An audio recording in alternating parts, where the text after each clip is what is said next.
ta'ala wabarakatuh. Alhamdulillah rabbil alamin.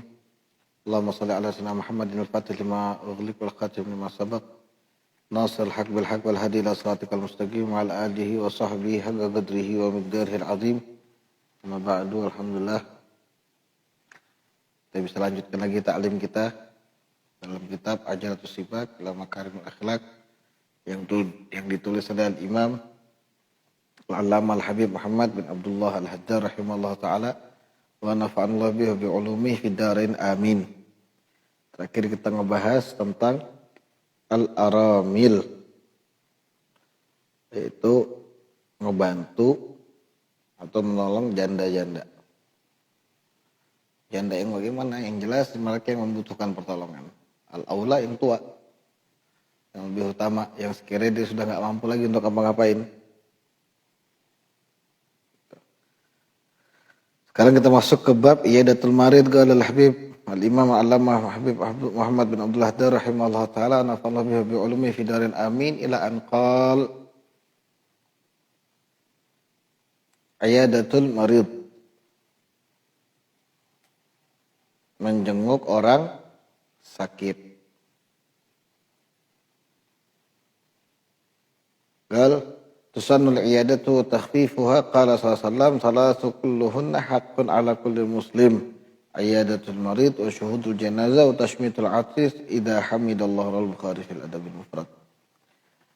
Jadi disunahkan menjamu tamu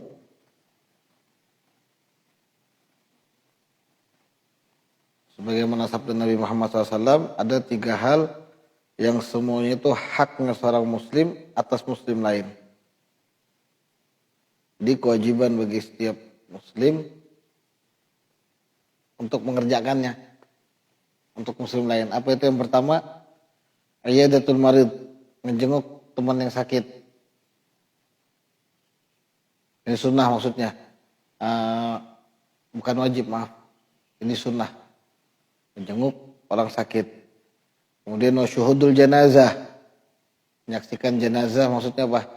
Ta'ziyah sampai diproses kebumikannya, itu sunnah. Kemudian yang ketiga, ngejawab orang yang bersin kalau dia menyebutkan alhamdulillah. Jadi 3 hal ini termasuk sunnah bagi setiap muslim. Jenguk orang sakit ini fadilahnya besar banget. Di antaranya sama-sama mengurangkan dosa si penjenguk sama yang dijenguk. Kemudian yang kedua, mempererat hubungan hati dan keimanan. Apalagi kalau dia jenguk dengan cara yang diajarkan Nabi SAW, maksudnya begitu datang didoakan, dikasih semangat, terus istilahnya dibawakan oleh-oleh. Ya nggak harus, cuma itu biasanya Nabi SAW ada aja pokoknya yang dijenguk paling nggak didoakan. Kayak di antara doa Nabi SAW kalau ngejenguk orang sakit, la ba'sa tahur insyaallah. La ba'sa tahur insyaallah. Itu di antara doa Nabi SAW kalau ngejenguk orang sakit. Atau pakai doa yang lain terserah, nggak apa-apa. Orang sakit itu termasuk sunnah Nabi Muhammad sallallahu alaihi wasallam. Qala sallallahu alaihi wasallam, idza 'ada rajul akahul muslim fa in kana ghadwatan shalla alaihi 70 alf malakin hatta yumsi wa in kana 'ashiyatan shalla alaihi 70 alf malakin hatta yusbih. Rahul Bukhari. Jadi kalau ada orang jenguk saudara yang sakit, kalau pagi atau siang nih dia jenguk saudara yang sakit nih, pokoknya kata Nabi SAW, dia jenguk saudaranya muslim yang sakit, maka Allah utus malaikat 70.000 untuk sholawat kepada dirinya. Maksudnya apa? Dimintakan ampun. Kan sholawat dari Allah itu rahmat, dari malaikat itu istighfar, permohonan ampun. Jadi 70.000 cuma jenguk orang sakit. Dari misalnya dia pagi, maka dari matahari terbit sampai terbenam itu dihitung sama Allah 70.000 malaikat mintakan ampun buat dia. Dari matahari terbit sampai terbenam. Tapi kalau dia misalkan sore hari, maka dari matahari terbenam sampai subuh. Intinya nggak ada putusnya sebenarnya gitu loh. Jadi jam berapa aja kamu pasti dapat permohonan ampun dari malaikat. Gitu. Ini balasan karena sudah sayang dan cinta kepada muslim lain. Sebab Allah Subhanahu wa taala pun sangat menyayangi kita. Hamba ini sangat disayangin sama Allah. Karena sebab Nabi Muhammad SAW. Sebab Nabi Muhammad SAW, manusia-manusia itu disayangin. Makanya kalau orang yang bisa sayang sama manusia lain, maksudnya dia jaga dia hak-haknya, kewajiban-kewajibannya, dia hormati, sakit dijenguk, dia bersin aja. Haji, alhamdulillah dia jawab. Begitu bilang alhamdulillah kan, dia jawab alhamdulillah. Terus jawab lagi, ya hadikumullah. Terus jawab lagi, ya sudah, nggak ada habisnya terkata. Terakhir tambahan. Nah ini menjadi sebab turunnya rahmat Allah Subhanahu wa taala.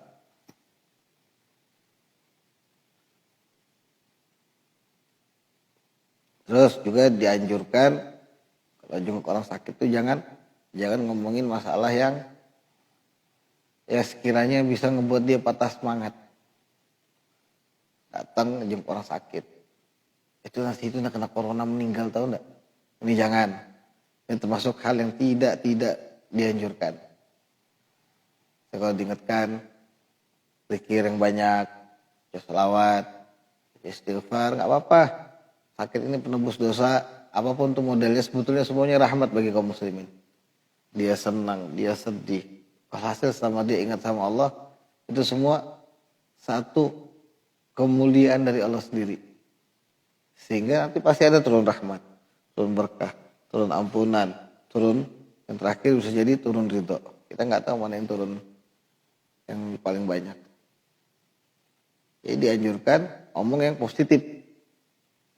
Omongan yang positif. Jangan sampai temannya sakit justru lagi malah digojolokin. Ya kenapa nggak mati sekalian? Kok masih sakit sih? Kok masih hidup sih? Pikir mati kemarin. Ini sebenarnya nggak boleh kata-kata yang begini. Kalau pas sama lagi sakit. Ya, kalau nggak lagi sakit ya nggak masalah. Maksudnya bercanda gitu nggak jadi masalah selama dia tahu kalau temennya nggak sakit hati. Tapi kalau dia nggak bisa memastikan, dia ragu, mending diem.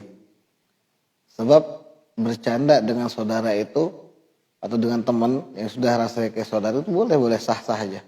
Tapi kalau kita lihat, oh dia nggak bisa nih, ini nanti main hati nih, langsung sakit hati, sedih, jangan. Sebab mau kita niatnya cuma bercanda, selama dia sakit hati, selama itu juga dihitung sama Allah satu kesalahan. Dihitung sama Allah satu kesalahan. Ilahillah Muhammad Rasulullah SAW. Kemudian yang selanjutnya di sini beliau menambah ziyaratul ikhwan fillah. Berkunjung kepada saudara karena Allah. Maksudnya apa? Teman. Silaturahmi sama teman muslim. Itu loh. Muslim ya yang dapat fadilah untuk berziarah atau mengunjungi itu muslim. Paham? Bisa dapat fadilah bagaimana? Dapat sunnah dari Nabi Muhammad SAW. Kalau yang lain itu masih dibutuhkan pembahasan. Kalau kita punya teman misalkan dia bukan muslim tapi kita pengen jenguk, siapa tahu jadi sebab dakwah, boleh. Tapi itu kita nggak bilang itu berdosa, tapi kita cuma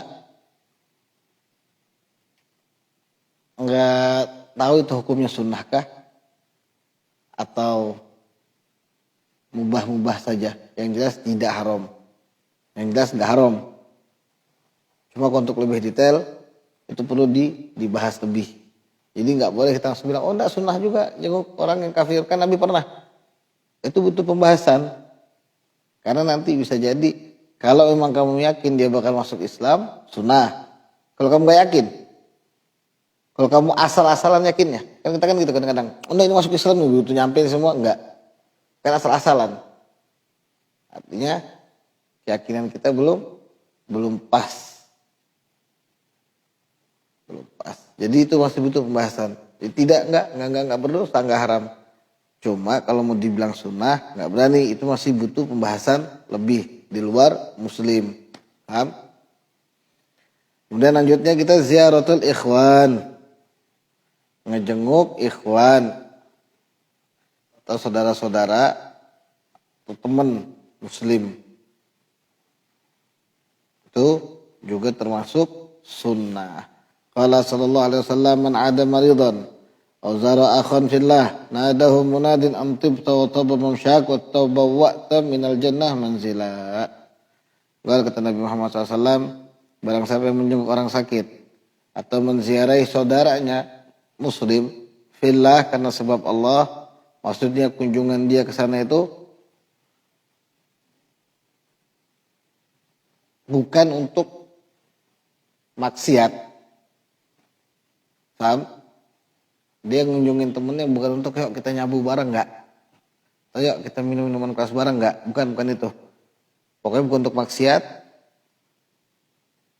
Nadahu mudadin, maka Allah mengutus satu malaikat untuk menyeru di seantara alam untuk kasih tahu ke dia sambil diumumkan ke segenap makhluk, antibta bahwasanya sungguh kamu telah melakukan perbuatan baik, otaba mamsyak dan juga perjalananmu termasuk perjalanan yang baik, otabawa'ta minal jannati manzilan dan kamu telah mempersiapkan tempatmu di surga nanti, telah mempersiapkan rumahmu di surga nanti. Allah. Ini atau bisa dibilang silaturahmi. Intinya bukan untuk perkara hal yang haram. Dan juga yang perlu diperhatikan waktu kalau mau berkunjung ke rumah orang. Kalau dalam kota, maksudnya masih satu kota begini, diperhatikan waktunya. Ada waktu sunnah. Waktu sunnah itu bukan waktu yang dianjurkan. Seperti habis duha, jam 9, jam 10 itu dianjurkan. Sampai jam 11 sebelum zuhur, sebab di situ ada waktu sunnah untuk tidur siang. Salafun saleh biasa begitu, mereka open house sampai jam 10, jam 11 lah. Pokoknya misalnya zuhur jam 12, jam 11 dia tutup sudah. Kenapa?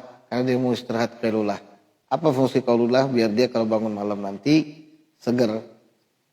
Tuh.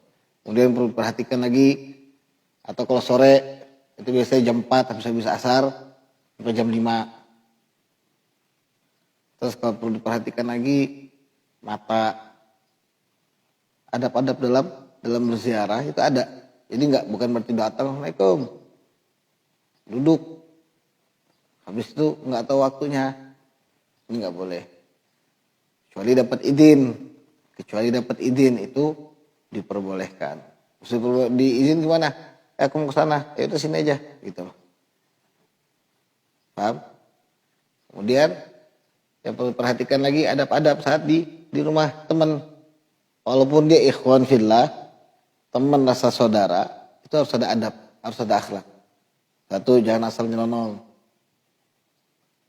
Tetap harus pakai salam.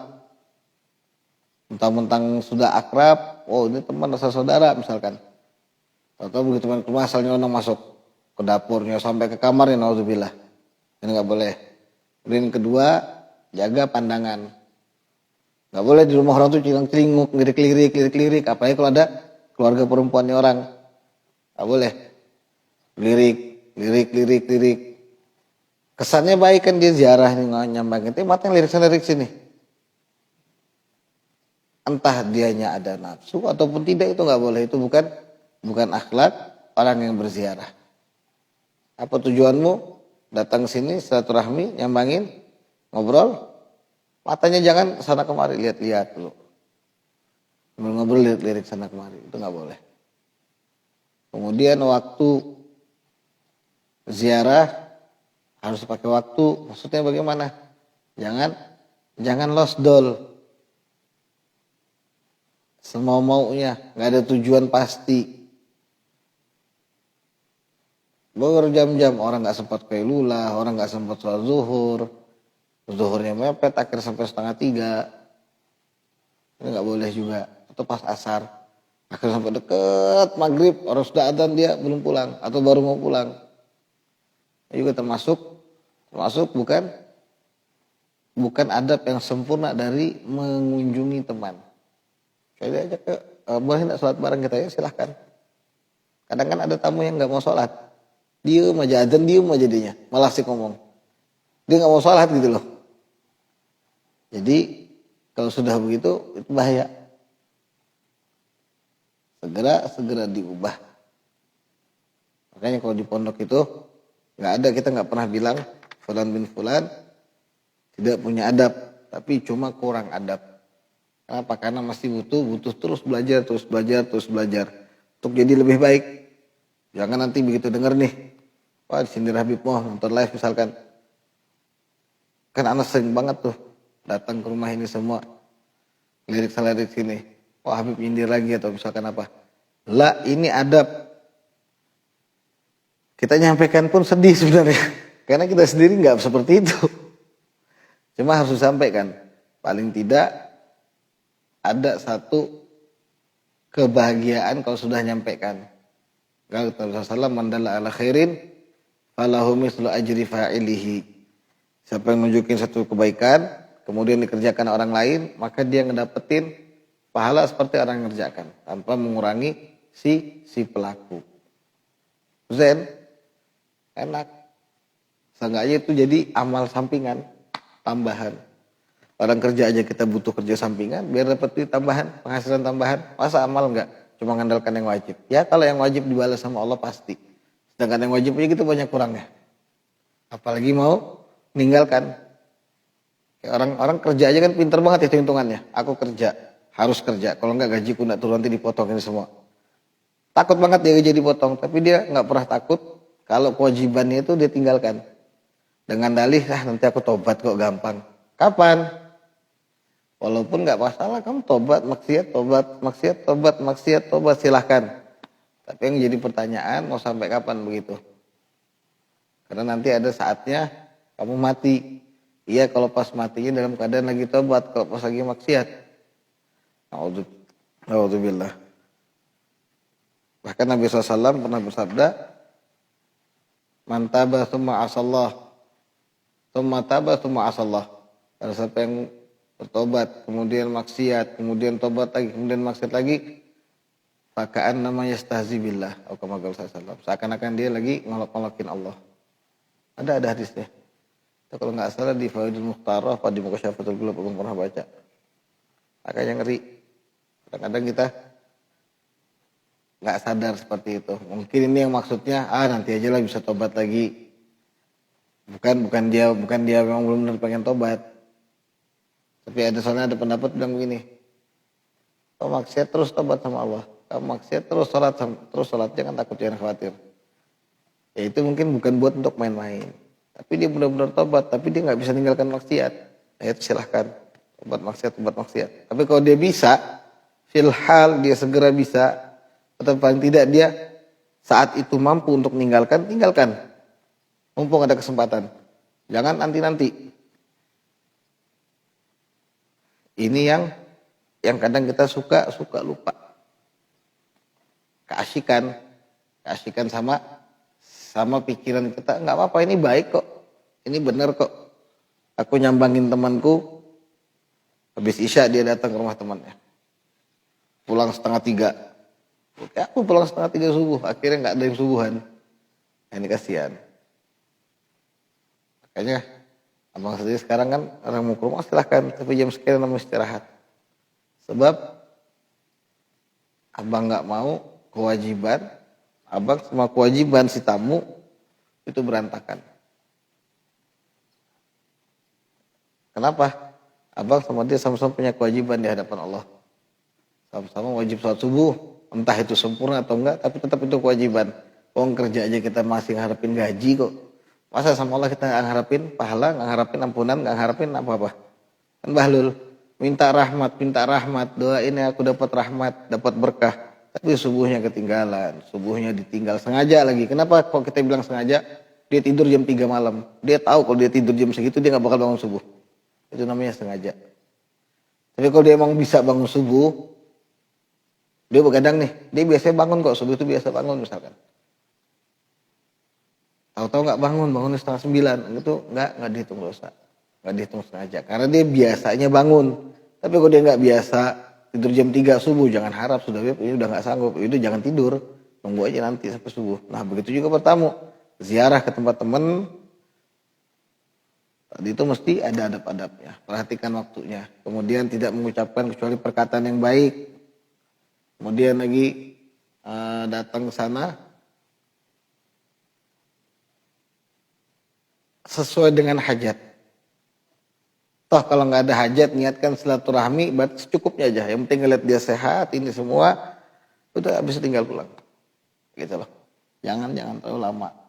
Susah banget. Tapi kayak abang yang suka ngobrol sama orang. Mau nemuin orang sebentar begitu kayaknya susah. Jadi paling enggak biasanya biar dapat manfaat.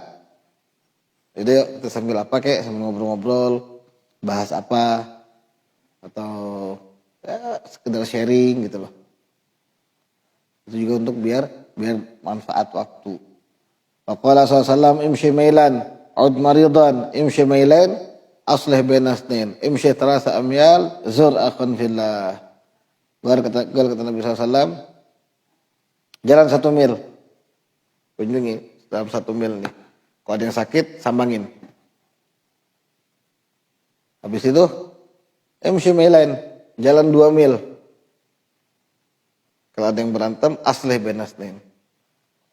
Perbaikin antara 2 orang yang lagi berselisih. Habis itu, Nabi, jalanlah kamu 3 mil.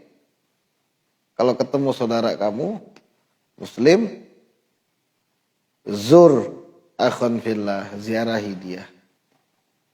Ziarahi dia. Jadi itu yang dianjurkan Nabi Muhammad SAW. Kemudian juga jangan sering-sering ketemu sama orang. Sama teman nih, istilahnya teman fillah nih. Jangan setiap hari. Ya kecuali mungkin dia mau ngeliat gurunya, atau mau ngeliat syekhnya, atau mau ngeliat kiainya, itu silahkan setiap hari. Tapi kalau temennya, jangan tiap hari. Kalau Nabi SAW, zur ghibban tazdad hubban. Berziarahlah sekali-sekali aja. Itu bisa nambahkan rasa cinta. Rasa cinta karena Allah. Maksudnya gimana? Akhirnya nanti di hati kita itu sayang ya sama teman, semuanya karena Allah. Kita sedih misalkan melihat dia jauh dari Allah, kita ikut sedih. Bahkan kita bantu cari cara supaya dia dekat sama Allah.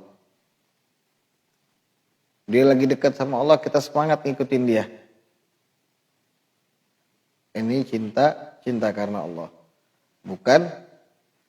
Bukan dia saudara saya karena Allah. Kenapa? Soalnya dia teman saya main PUBG misalkan. Dia teman saya main Mobile Legends misalkan. Atau dia teman begadang saya karena dia satu pemikiran sama saya. Lah itu bukan karena Allah, itu karena nafsu kamu. Abang akrab sama Nina misalkan. Kenapa? Karena main PUBG sama Nina, enak banget. Ninanya nggak kayak bot. Habis abang bilang Nina ini saudara anak karena Allah. Itu bukan saudara karena Allah, anak sayang sama dia karena Allah. Bukan. Kamu gara-gara PUBG. Begitu kamu uninstall PUBG, kamu nggak bakal cari Nina. Sama kita sama orang lain. Oh saya sayang sama Fulan bin Fulan karena Allah. Masa? Iya karena Allah. Ternyata karena asyik diajak kumpul. Nanti satu saat orang tadi itu lagi ada apa, dia bakal hilang. Kenapa? Karena nggak cocok lagi sama hatinya dia, sama nafsunya dia. Antara 1, 2 sebab. Itu manusia. Tapi bukan begitu ikhwan fillah yang dimaksud oleh Nabi Muhammad SAW. Ikhwan fillah, kamu ngelihat saudara kamu karena Allah begini. Oh, saya sayang sama dia, saya senang dia taat. Sehingga saya mau ngikutin dia, saya mau bareng-bareng sama dia ngerjakan perbuatan taat. Waktu dia nggak taat, saya sayang sama dia karena Allah. Saya mau bantu dia untuk taat. Gimana caranya? Misalkan dia nggak punya baju koko, dia belikan. Dia yang hutang, bukan saudaranya. Dia yang hutang, dia yang ganti nanti. Jadi cara tanda orang sayang. Ini yang ikhwan fillah. Makanya berat. Kita nggak bisa asal bilang, oh dia itu saudara saya karena Allah. Hati-hati, kadang-kadang kita bohong atas nama Allah. Dan itu bukan kadang, abang sering banget. Alhamdulillah. Manusia pasti begitu. Oh saya begini, saya begini, saya begini, saya begini. Dia itu emang anu kok baik, dia buat saya begini. Ya mungkin karena ada duitnya. Apa kalau kata di Instagram, di Facebook tuh, ada uang abang saya, nggak ada uang abang ditendang. Jadi bukan begitu yang villa. Yang villa itu dia mau lagi di atas, mau di bawah. Walhasil tidak merubah dia di mata kamu karena Allah. Bagaimanapun keadaannya dia. Mau sejelek-jeleknya dia. Ngelatihnya setengah mati, memandang orang baik terus setengah mati. Karena nafsu kita nolak. Oh si fulan ada, si bangsat ini begini lagi. Bahkan sering-sering begitu. Jangan orang abang sering begitu. Ini tahu. Ya Allah ngelatihnya susahnya nih. Tapi abang gak mau sudon sama orang. Akhirnya biasa abang, ya main PUBG yuk. Kan gitu. Itu untuk menghindarkan pikiran-pikiran negatif sama orang lain. Apapun itu selama itu bisa menghindarkan kamu dari negatif sama orang, udah silahkan kerjakan. Selama itu bukan dosa. Sebab meninggalkan maksiat begitu lebih berat daripada kerjakan satu kewajiban atau satu ibadah. Satu kebaikan.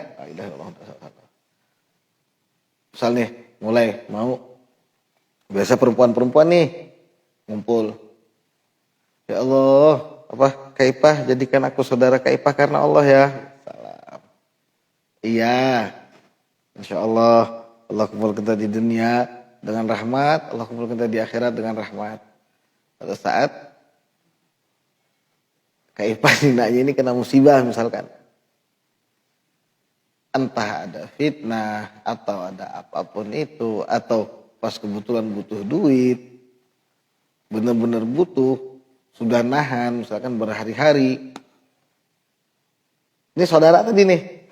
Misalkan assalamualaikum fulana. Iya Pak, ada apa Pak?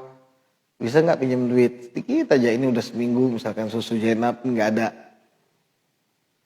Dia ada, tapi langsung dia ngejudge gini. Alah Kaipah pinjam duit lagi. Dalam hatinya nih, nanti kebiasaan. Padahal ini orang lagi benar-benar butuh, yang kata dia saudari filah tadi nih. Yang saudari filah tadi betul-betul butuh padahal. Tak tahu, maaf Kaipah nggak ada, belum gajian misalkan. Nah, itu sering. Ini bukan saudari filah. Mungkin tujuannya biar nggak kebiasaan betul, tapi dia nggak ngelihat keadaan seorang. Nabi SAW lihat di Muwatta kemarin tukang baca, nggak sengaja. Di Muwatta Nabi SAW bersabda, kasih sama orang yang minta, walaupun dia datangnya naik kuda. Zaman dulu kuda itu kendaraan mahal. Anggaplah mobil. Atau anggaplah motor sudah, motor mewah. NMAX kah, atau Ninja kah.